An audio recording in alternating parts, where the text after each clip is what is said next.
Bonjour à tous, bienvenue sur Univers Tesla. Je vous propose aujourd'hui de parler ensemble du Sentry Mode, du mode Sentinelle en français. La première partie de la vidéo, on va regarder ensemble ce que c'est le mode Sentinelle, et dans la deuxième partie de la vidéo, je vais vous montrer la petite mésaventure qui m'est arrivée.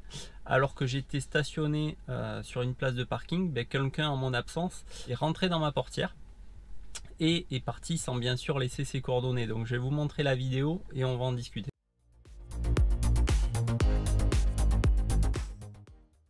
C'est parti. Alors, le mode Sentinelle, qu'est-ce que c'est? Ça utilise les caméras qu'il y a tout autour du véhicule pour filmer tout ce qui se passe en votre absence. Donc, si quelqu'un s'appuie sur votre voiture, si un caddie rentre dans votre voiture, vous avez une notification sur le téléphone, ça vous sonne, ça vous dit que l'alarme s'est déclenchée. Et une fois que vous êtes de retour dans la voiture, vous pouvez visionner ce qui s'est passé depuis l'écran de la voiture. Donc c'est une sorte de système de vidéosurveillance qui filme quand vous êtes hors de chez vous tout ce qui se passe autour du véhicule, qui vous alerte s'il y a un choc sur le véhicule sur votre smartphone, et quand vous êtes de retour à votre véhicule, vous avez la possibilité de visionner ce qui s'est passé et d'extraire les images sur une clé USB. Maintenant, je vous propose de visionner la vidéo de mon accrochage avec le mode Sentinelle. C'est parti. Donc on voit que la voiture que vous voyez à gauche est en train d'entamer une marche arrière. Donc on se dit qu'elle va se garer sur la place de parking qui est devant moi, mais non, elle continue sa marche arrière et elle vient directement crac dans ma portière arrière,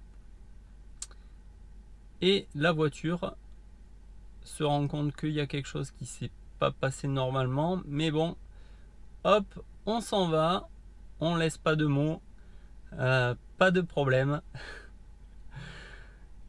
Voilà, donc vous avez vu la vidéo de mon accrochage qui a été filmée avec le mode Sentinelle. Donc moi j'étais pas dans ma voiture, mais j'ai reçu une notification sur mon smartphone me disant que l'alarme s'était déclenchée, et quand je suis revenu à ma voiture, j'ai pu depuis l'écran de visualisation voir ce qui s'était passé et sortir les images sur une clé USB. Je suis allé voir la gendarmerie avec mes images en leur disant que j'avais eu un accrochage, que la personne était partie sans laisser ses coordonnées.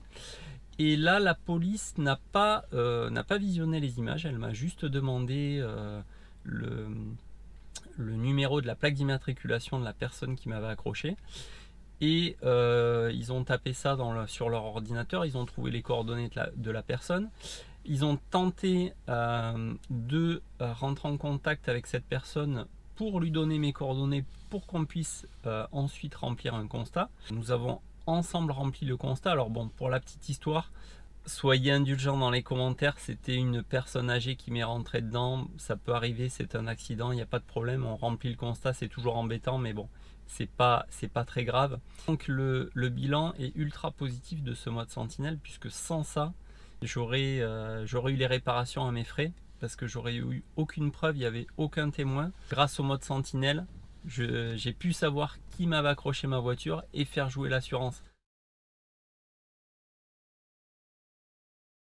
Dans le cas d'un vandalisme, lorsque les gens vont savoir que les Tesla filment les incidents, un voyou pourrait, une fois qu'il a commis son délit, s'emparer de la clé USB de la voiture, qui est accessible, qui est au niveau de la console centrale, qui est dans l'habitacle. Donc il pourrait prendre la clé USB et partir avec. Et là, le mode Sentinelle ne servirait à rien. Donc Tesla est bien conscient du problème et a apporté une modification très intéressante dans les modèles 3 qui vont arriver ce mois-ci. Donc le modèle 2021, ils ont choisi de mettre la clé USB dans la boîte à gants de la voiture, qui est elle-même verrouillée, qui peut être elle-même verrouillée par un code PIN. Ce sera beaucoup plus difficile pour lui de récupérer la clé USB. J'espère que cette vidéo vous a plu. Je voulais partager avec vous ce mode Sentinelle qui est pour moi absolument génial. C'est limite un argument d'achat en faveur d'une Model 3, parce que c'est vraiment une super fonctionnalité. J'espère que cette vidéo vous a plu. Dites-moi ce que vous en pensez dans les commentaires, et je vous dis à très bientôt pour une nouvelle vidéo. Ciao ciao.